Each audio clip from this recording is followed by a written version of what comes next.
আজকে নগদ আর মনে থাকে নাকি ভাই আমার বসে ভুলে নাকি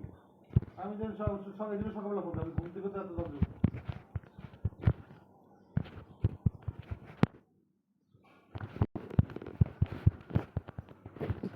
বুঝছি আমি তো বুঝি না রে, মনে থাকে না আমি সকালবেলা মনে হচ্ছে আমার কাজ করতে হবে দশটা বাজে তো এখন দেহ দিতে আগে তো দেহ তো কোন রাস্তা চালাতে পারে না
হ্যাঁ তো নাই হ্যাঁ মোবাইল রাখবি তুই রাখবো।